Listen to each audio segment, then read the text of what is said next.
There was a meeting in Aberdeen about 2.5 years ago, and it was this pipeline company inviting us to tell us what they were going to do to us, and not to ask us anything. But so we went. That was the first time I'd met Ed Fishback at the time. He was there, and so they let us ask questions during this time. And the first question that Ed asked, "Are you going to use eminent domain to run this pipeline through?" And the answer was silence. They would not answer that question. So everybody went, okay, so it looks like this is what we're up against. So that was our first encounter with Summit, and they were arrogant and condescending at that time already, and they had an aura of, this doesn't matter what you guys want, this is what's going to happen. And so it started there and got progressively worse with them, with Summit, as the time went on. The more resistance they felt from us, the more arrogance that they showed by just thinking that they were going to do this without our consent. I know the area really well. There's a 12-mile stretch that I knew where the pipe was going. In that 12-mile stretch, there are 14 dwellings. And they got within 700 to 300 feet of every one of those dwellings, but they could have missed us by miles because we're not a very densely populated area, by just moving south or north a mile or two. And in 3 of those cases, there are 3 farms with multiple dwellings like mine. And in all 3 cases, they ran that pipe right between the 2 houses.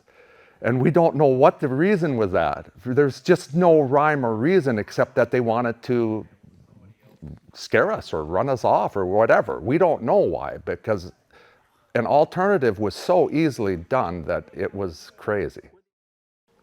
Summit came here and actually breached Jared's house and his farm. They went into his house. 2 of Summit's goons, I call them, because I don't even think they were surveying people. And they went into his house. His wife was convalescing from a surgery that she had just had. She's scared out of her tree, because who would not be? And they walked in, opened the door, walked in, and called into the house, and she's in the shower at the time. So she didn't respond, obviously. And then they left, and they actually came into this shop that we're in here now and breached that. And so then his wife called him, and when he answered the phone and she said, "I think Summit surveyors are here," and Jared's 6-second words were, "If that's Summit, the sheriff needs to be there." And that was the end of the conversation. Those 2 Summit people then accused Jared of threatening to kill them.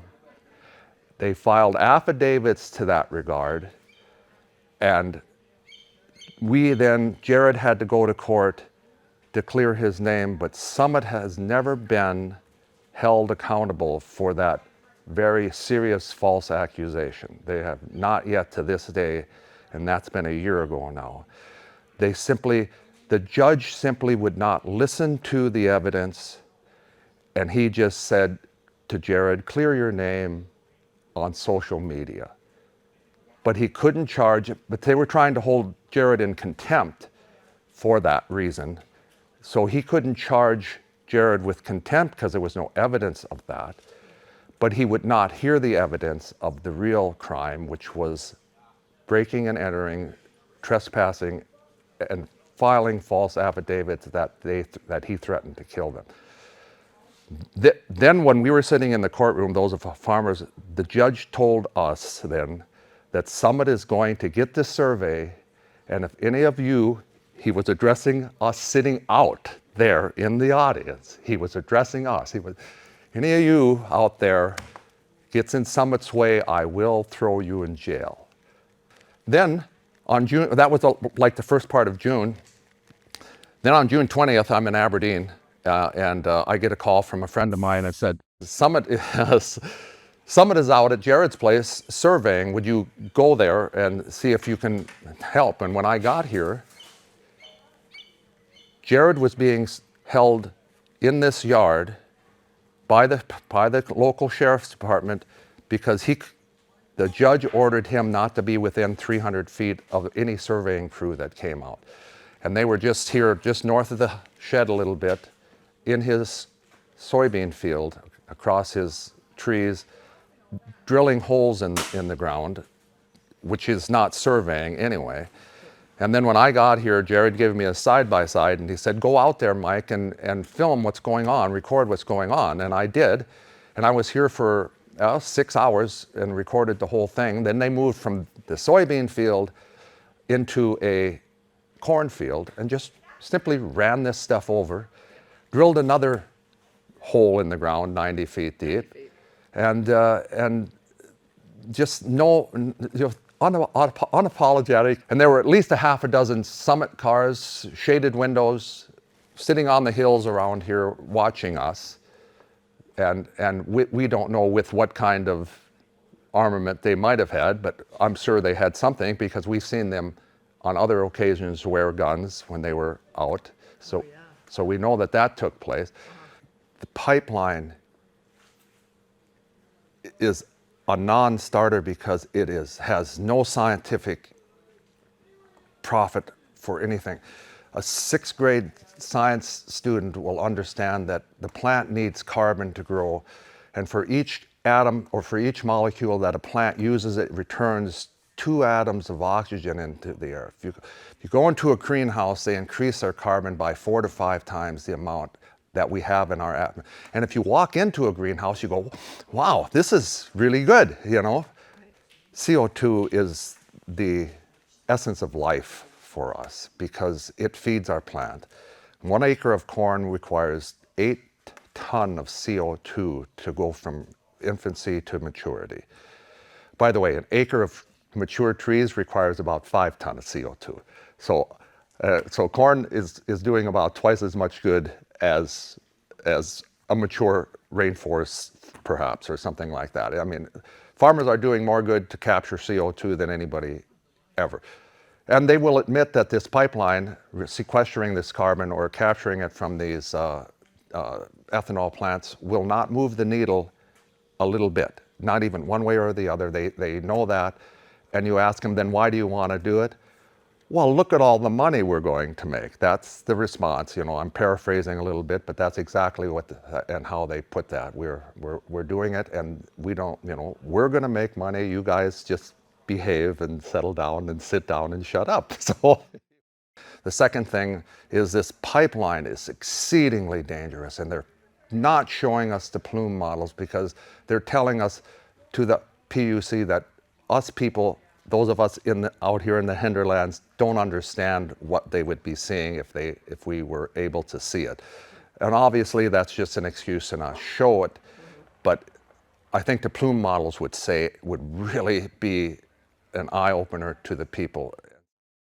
How can the pipeline be so fragile as to be so easily ruptured by seasonal flooding?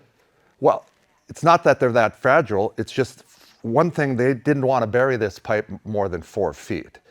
And the frost line here is 6 feet. So when you have that, really, I know you can't make it up. It goes, you know, you have your constant shifting in your soils because of the freezing and the non-freezing, and you cannot expect to have a pipe not breach under those circumstances. They're going to. And if a shutoff is at 14 miles, that would be their closest shutoff. There are 6 million liters of liquefied carbon in that pipe, and that would all be released because those pipe, if it breaches, and it can, if you look at what's going on now in southern South Dakota and northeastern Iowa, that pipe would have breached, and that gas would have been released, and it would have been horrific, disastrous, okay, just something you can't even imagine, because 1 liter of liquefied carbon turns into 20 cubic yards of gas in a millisecond once it reaches the atmosphere. And then you just have this bursting cloud of gas, and it's just disaster. The third thing then would be, this is all about property rights. Being able to protect what we believe is our property and our right to use it as we see fit. And without this property right, we lose our country as we know it. George Washington, this is his quote. What was that, 250 years ago? And that's what the tyranny that they were fighting against back in England was. The king owned everything.